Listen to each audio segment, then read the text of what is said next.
नमस्कार, मैं हूं दीपाली राणा। आप देख रहे हैं कल का बाजार। आपकी इन्वेस्टमेंट हो या हो ट्रेडिंग से जुड़े हुए सवाल सभी शो में हम शामिल करने की कोशिश करते हैं। तो अगर आपके पास भी स्टॉक रिलेटेड सवाल हैं तो आप इस शो में आ सकते हैं। नोट कर लीजिए तरीका शो में पार्टिसिपेट करने का।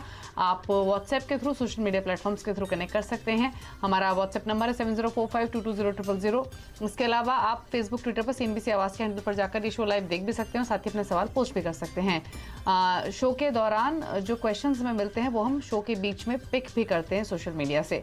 आज हमारे साथ sharmilajoshi.com की फंडामेंटल एनालिस्ट शर्मिला जोशी मौजूद है। शर्मिला जी नमस्कार, स्वागत है आपका। फटाफट से आज मार्केट में क्या हो वो देख लेते हैं, उसके बाद शर्मिला जी का व्यू भी लेंगे। आज मंगलवार के दिन मार्केट में उतार चढ़ाव के बीच बाजार की फ्लैट क्लोजिंग हुई। सेंसेक्स 38 पॉइंट गिरकर 57,108 पर बंद हुआ। निफ्टी भी 9 पॉइंट गिरकर 17,000 पर बंद हुआ। निफ्टी बैंक 250 पॉइंट गिरकर 38,360 पर क्लोज हुआ। Oil and gas, FMCG, IT में थोड़ी बढ़त दिखी आज। Consumer goods, metal, banking, auto stocks में गिरावट देखी गई। FIs वापस बिकवाली की तरफ आ गए हैं। 2823 करोड़ की बिकवाली FIs की ओर से हुई है। गैस ने खरीदारी की है 3504 करोड़ की। तो शर्मिला जी, ऐसा लग रहा है जैसे सिर्फ एक अगस्त का ऐसा महीना था जो बाहर लेकर आया था, जब FIs ने भी खरीदारी की, मार्केट भी तेज हुआ और अब वापस वही सिनेरियो बनता हुआ दिख रहा है जो हमने जून में देखा, जुलाई में देखा। कैसा लग रहा है मार्केट इस वक्त? कंसर्न्स तो हैं, फिर चाहे वो ग्लोबली रेट हाइक हो रहे हो, इन्फ्लेशन हो, रिसेशन, चिंताएं तो हैं, बट ये चिंताएं और बाजार को नीचे ले जा सकती है, संभावना दिख रही है? जैसे कि आपने कहा कि चिंताएं है और even if you are positive on the market और आपके पास लिक्विडिटी है और आप खरीदना चाहते हैं, I think it stands to reason कि आप थोड़ा रुकेंगे ताकि आपको वही शेयर्स थोड़े सस्ते मिले। तो I think that is what we are seeing play out, क्योंकि आज अगर आपने देखा होगा तो DIs पॉजिटिव थे, so there was buying from on the domestic front, लेकिन FIs नेट सेलर्स थे। So I think that uncertainty will play out in the market, and I think कि लोग इन्वेस्टर्स काफी कॉशियस हो जाएंगे बिकॉज RBI की भी मीट है इस हफ्ते और आगे चलकर भी अगले 2 महीने जिस तरह से क्यूज आ रहे हैं, whether it is from Europe, US, इन सब चीजों को देखकर I think it make sense to be a little cautious. और ये नहीं कि आप नेगेटिव हो जाए मार्केट पर, बट जो आपको खरीद करनी है वो स्टैगर्ड करें और थोड़े कॉशियस बन जाए। ओके, चलिए, तो ये तो व्यू मार्केट पर है। कॉशियसनेस तो इनफैक्ट मार्केट में दिख ही रही है। जो अप्रोच इन्वेस्टर्स इस समय अपना रहे हैं, तो कॉशियस रहिए, आप कोई भी स्ट्रैटेजी अपनाएं फिलहाल मार्केट में। लेकिन हाँ, डेप्स हमेशा खरीदारी के मौके होते हैं लॉन्ग टर्म के लिए, तमाम एक्सपर्ट्स लगातार मेंटेन करते हैं। चलिए बिना देरी के सवालों को शामिल कर लेते हैं। पहले कॉलर राकेश खंडेलवाल दिल्ली से हमारे साथ मौजूद हैं। राकेश जी नमस्कार, स्वागत है आपका। बताइए क्या सवाल है? मैडम MGL है मेरे पास में और विप्रो है, दोनों का मैंने लिखा है आपको। ओके, आपका बाइंग प्राइस क्या है महानगर गैस में? 1090 मैडम। ओके, और विप्रो में खरीदारी का भाव क्या है? 650। ओके, तो 650 की बाइंग विप्रो में, जो अब 400 रुपए पर ट्रेड कर रहा है। नुकसान है काफी। महानगर गैस भी 20% के आसपास का लॉस दे रहा है। 1090 की बाइंग है। क्या करे शर्मिला जी दोनों शेयर्स में? दोनों शेयरों में दिक्कत है, not so much to do with internal earnings या वैल्यूएशंस, लेकिन जिस तरह से चीजें हैं ग्लोबली, तो पहले समझ लेते हैं कि MGL जैसे सभी जानते हैं it's a gas supply company, और हम देख ही रहे हैं कि यूरोप में जिस तरह से अभी चीजें हैं, ऐसे लग रहा है कि अगले 2 महीने अगर वॉर से या कोई भी गैस का उनको सोल्यूशन नहीं मिलता है तो उनके लिए चीजें काफी मुश्किल हो जाएगी, because they are the biggest consumers of gas. तो वेरी ऑनेस्टली इवन ये मैं नहीं कह रही कि इंडियन कंपनीज पर इसका कितना असर पड़ेगा या ऐसा कुछ, लेकिन एक कंटेजन रिस्क रहता है कि अगर पूरा सेंटिमेंट नीचे है तो उस तरह से जो गैस प्ले है वो भी अफेक्ट हो जाएगा। आज हालांकि हमने इन सब स्टॉक्स में बाइंग देखी, so I am not negative on the stock, लेकिन उनको थोड़ा पेशेंस रखना पड़ेगा और मुझे लगता है कि उनको उनका इन्वेस्टमेंट होराइजन जो है इट्स अ होल्ड, बट उनको एक कम से कम 1 साल देना पड़ेगा और ये सब चीज फैक्टर्स पर ध्यान देना पड़ेगा। Coming to Wipro, I think once again the same thing, जिस तरह से बातें हो रही है कि अगर यूरोप में चिंताएं रहती है तो कितना आपका एक्सपोजर यूरोप के बिजनेस का है। I don't think Wipro has a very big exposure, but yes I think US में अगर इसी तरह से चीजें रही तो अगर रिसेशन रहा तो will IT budgets get affected and so on and so forth. और वैसे भी आईटी कंपनीज को अपने इश्यूज थे, गिवन मार्जिन्स और एट्रिशन एक्सेट्रा, तो इतना आसान साल वैसे भी नहीं रहा है आईटी के लिए। और अगले 2-3 महीने ऐसे लग रहा है कि थोड़ा वॉचफुल रहना पड़ेगा। Once again not negative on the sector, लेकिन आपको आपका इन्वेस्टमेंट होराइजन कम से कम 1 साल का रखना होगा। So I think it's a hold on both, but a sort of a slightly cautious view cautious है, होल्ड कर सकते हैं, समय देना पड़ेगा दोनों इन्वेस्टमेंट्स को, शर्मिला जी का सलाह है। दिव्येश से बात करते हैं, राजकोट से हमारे साथ हैं। दिव्येश नमस्कार, बताइए सवाल। नमस्कार मैम। ओके, प्लीज बताइए सवाल। हाँ जी मैम, मैंने एमटार टेक लिए हुए हैं। ओके, बताइए बाइंग प्राइस बताइए सर। 1650। ओके, ठीक है, पूछ लेते हैं शर्मिला जी से। एमटार टेक आपके भाव के आसपास ही है, थोड़ा नीचे है 1540 के आसपास। क्या करना चाहिए स्टॉक में? इसके लिए, इस स्टॉक के लिए ये एक फायदे की चीज रहती है कि बिकॉज ऑफ जिस तरह का एक्साइटमेंट डिफेंस को लेकर है और डिफेंस ऑर्डर्स को लेकर है, इसका एक अच्छा असर हमेशा एमटार पर दिखता है। नतीजे भी काफी अच्छे रहे हैं, but I think near term थोड़ा यहाँ से भी और करेक्ट हो सकता है, तो कीप दैट इन माइंड। लेकिन जो आपके पास है उसके साथ आप बने रहे। वंस अगेन आपको होराइजन थोड़ा शायद 9 से 12 महीने का रखना पड़ेगा। होल्ड करने की सलाह है 9 to 12 मंथ्स के होराइजन के साथ। स्टॉक थोड़ा नीचे आ सकता है मार्केट के साथ। एसके मजुमदार हैं कोलकाता से। मजुमदार जी नमस्कार, आप बताइए कौन सा स्टॉक खरीदा हुआ है, क्या जानना चाहते हैं? हाँ, मैं बीपीसीएल खरीदा था 394 पे। ओके, और ये इन्वेस्टमेंट के लिए लिया आपने? हाँ, इन्वेस्टमेंट के लिए लिया था। ऑलमोस्ट मतलब 6 महीना 8 महीना तो हो गया। तो फर्दर ये ऊपर आएगा या ऐसे ही रह जाएगा? 8 महीने ऑलरेडी हो चुके हैं। 394 की आपकी बाइंग है, 310 फिलहाल ट्रेड कर रहा है। क्या सजेशन? बीपीसीएल के साथ तो इनफैक्ट इतनी सारी चीजें एसोसिएटेड हैं जिसके कारण जब मार्केट चला भी 2020 के लोज के बाद ये स्टॉक उतना नहीं चला शर्मिला जी, और काफी सारे इन्वेस्टर्स हैं जो फंसे हुए हैं इसमें। अब इनके लिए क्या सजेशन है?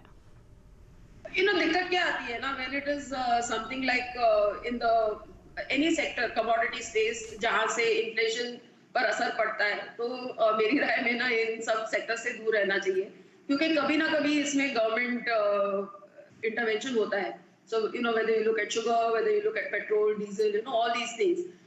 And I think वही हुआ है BPCL के साथ, when prices went up, वो windfall tax gain का issue चला, then for the longest time divestment की बातें चल रही है, तो triggers multiple है। Replacement cost for all these companies is very high. So in that sense, it's not a sell. लेकिन मुझे लगता है कि थोड़ा हमेशा दिक्कत रहती है, तो मेरे हिसाब से अभी के लिए बने रहे, but I would really recommend कि आगे से आप ऑयल मार्केटिंग कंपनीज या ONGC या एक्सप्लोरेशन कंपनीज, इन तरह से इस तरह के सेक्टर से दूर रहे।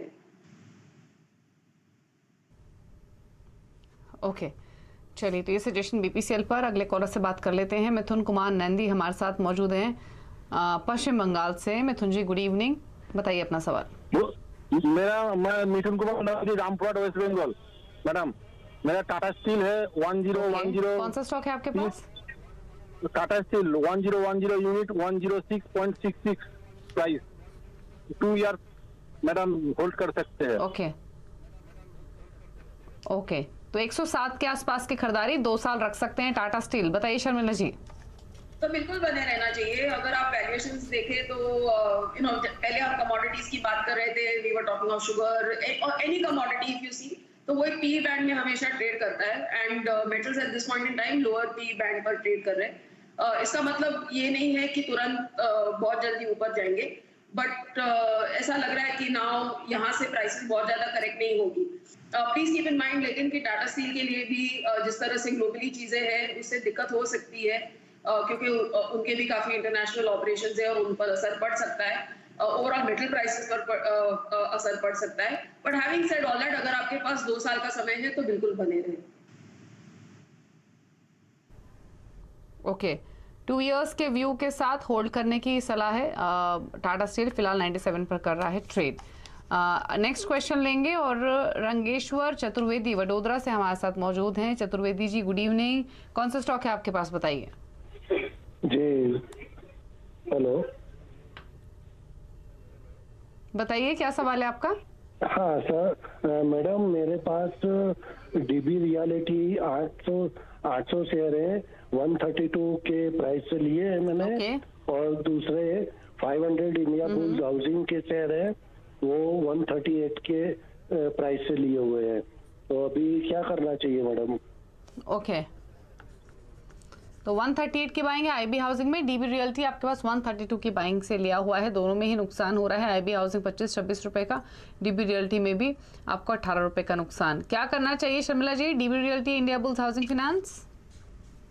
So first coming to DB Realty, इनके एक्चुअली नतीजों में हमने फाइनेंशियल परफॉर्मेंस में इंप्रूवमेंट देखा है पिछले पूरे साल में, which is why I think price काफी, अगर आप 52 वीक हाई लो देखें तो it's 25 to I think about 138 kind of range, और उन्होंने higher range, he's bought at the higher end of the range। तो दिक्कत यही है क्योंकि नंबर्स इंप्रूव हुए हैं, लेकिन जो अभी का प्राइस है that is sort of capturing all the positive sentiment of good numbers. तो उनको पेशेंस रखना पड़ेगा डीबी रियल्टी के साथ और बने रहे।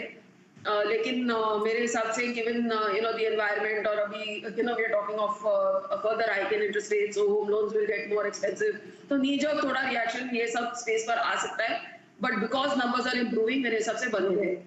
With India bulls I am not really so positive. मेरे हिसाब से या तो उनको बेच के ही can convert it to Godrej properties, या तो वही पैसे डीबी रियल्टी में भी लगा सकते हैं, but wait for the price of DB Realty थोड़ा और करेक्ट हो तो ये बेचकर उसमें एवरेज करें। हाँ, तो इसीलिए as I said DB Realty में बने रहे, लेकिन इंडिया बुल्स में से निकल जाए। ओके डीबी रियल्टी होल्ड करें, आईबी हाउसिंग से एग्जिट कर लें, ये सजेशन है आपके लिए। राकेश भट्ट है नवी मुंबई से। भट्ट साहब गुड इवनिंग, बताइए अपना सवाल। मैडम मेरा क्वेश्चन है यूएसएल, यूनाइटेड स्पिरिट्स लिमिटेड, उसके 500 शेयर्स हैं 545 पे। पीछे मैंने न्यूज सुना था कि वो डीलिस्ट हो रहा है। ओके तो मुझे यूनाइटेड आपके इनफैक्ट पर काफी अच्छे, क्या करना चाहिए? तो आप डीलिस्टिंग की वजह से होल्ड करना चाहते हैं? नहीं, डीलिस्टिंग की वजह से मैं, अगर डीलिस्टिंग हो रहा तो मैं निकल जाना चाहता हूँ। ओके ठीक है, पूछ लेते हैं क्या सजेशन रहेगा। यूनाइटेड स्पिरिट्स, तो बताइए डीलिस्टिंग की खबर तो इनफैक्ट काफी पुरानी है, 2020 में भी ये र्यूमर्स थी कि यूनाइटेड स्पिरिट्स डीलिस्ट हो सकता है। जो माइनॉरिटी शेयर होल्डर्स हैं उनका स्टेक खरीद कर, अब स्टॉक ने हालांकि अच्छा अप्रिसिएशन दिया है 2020 के लो से। क्या सजेशन इनके लिए?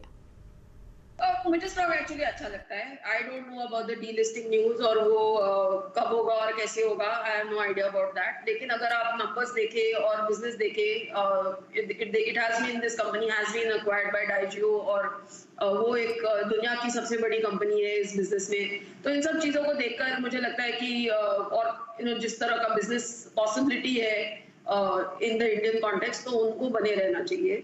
बट अगेन, जैसे मैंने कहा कि मुझे डीलिस्टिंग के बारे में कुछ खबर नहीं है। ठीक है, होल्ड करने की सलाह है, स्टॉक में कोई परेशानी नहीं है, ऑलरेडी आपको अच्छे मुनाफा भी दे रहा है। दिनेश फुलवानी है असम से। दिनेश जी गुड इवनिंग, बताइए सवाल। हाँ गुड इवनिंग मैम। मैम मेरा बीसीजी लिया हुआ है 7000 शेयर्स, 37 एवरेज है, 37 रुपीज के बाइंग है, तो होल्ड करना चाहिए या क्या करना चाहिए? अभी मैं प्रेजेंटली 20,000 लॉस में हूँ। ओके 41 की आपकी बाइंग है, 33 पर ट्रेड कर रहा है, 8 रुपए के आसपास का नुकसान। क्या सजेशन रहेगा इनके लिए शर्मिला ब्राइटकॉम में? अब मेरे हिसाब से बने रहे, once again longer term view है, लेकिन बने रह सकते हैं। अगर आप नतीजे देखेंगे सभी पैरामीटर्स पर, weather it is the valuation, जिस तरह का बिजनेस आउटलुक है, I think everything seems two point कि ये प्राइस नहीं है जिस पर आपको बेचना चाहिए, तो मेरे हिसाब से बने रहे। ओके होल्ड करने की सलाह है। पवन है अगले कॉलर बेंगलुरु से। पवन गुड इवनिंग, बताइए सवाल। गुड इवनिंग मैडम, मेरे पास डॉक्टर रेड्डी लैबोरेटरीज का 18 शेयर्स है, एट द प्राइस ऑफ 4250। मुझे ऑलरेडी 1 साल हो चुका है अभी होल्ड करते हैं। मुझे अगले 3 महीने का व्यू है, क्या करना है, एक सजेशन होना है। डॉक्टर रेड्डीज 4250 की बाइंग है, 4185 पर कर रहा है ट्रेड, 3 मंथ्स का व्यू। आपके कमेंट शर्मिला? 3 मंथ्स तो मुश्किल है, लेकिन you know who never know, क्योंकि ये ऐसा समय है जहां पर इन्वेस्टर्स डिफेंसिव प्ले प्रिफर कर सकते हैं, और उसमें इस तरह के स्टॉक्स जहां पर you know export facing sectors जैसे आईटी है या फार्मा है, और आईटी की अपनी अलग दिक्कत चल रही है, तो शायद लोग फार्मा को प्रिफर करें। लेकिन मेरे हिसाब से उनको थोड़ा उनका व्यू लॉन्ग टर्म बनाकर इसमें बने रहना चाहिए, because this is a good stock. Okay, hold करने की सलाह है, बने रहिए स्टॉक में। चलिए रुक रहे हैं इसी के साथ एक ब्रेक के लिए। ब्रेक के उस पास सोशल मीडिया से करने के क्वेश्चंस को पिक शर्मिला जी बनी हुई है हमारे साथ, चलो वापस आते हैं।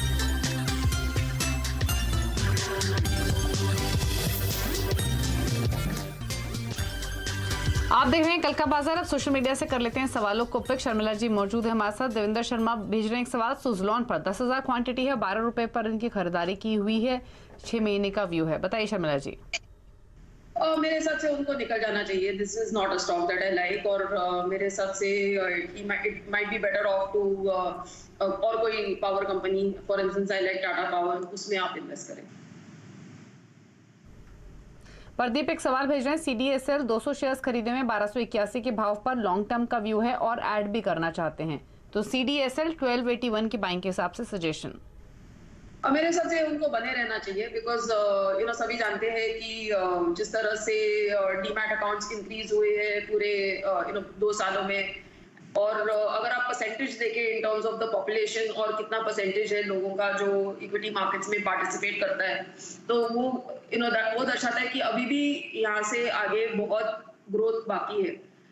सो इतनी जल्दी नहीं शायद होगी जितनी पिछले 2 सालों में हुई है, बिकॉज यू नो वो pandemic afforded a people the chance to sit at home and study markets और पार्टिसिपेट करें। लेकिन मुझे लगता है यू नो नाउ इंक्रीजिंगली लोगों का ध्यान स्टॉक मार्केट्स की तरफ रहेगा, रिटेल का, तो आपको CDSL में बने रहना चाहिए, because that captures the growth in the market.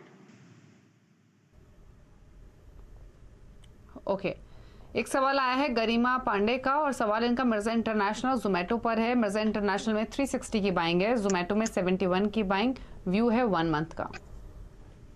1 महीने का तो व्यू नहीं है, लेकिन जोमेटो वो she can continue to hold. I am sorry I didn't get the other name. Okay, और मिर्जा इंटरनेशनल 360 की बाइंग है इनकी।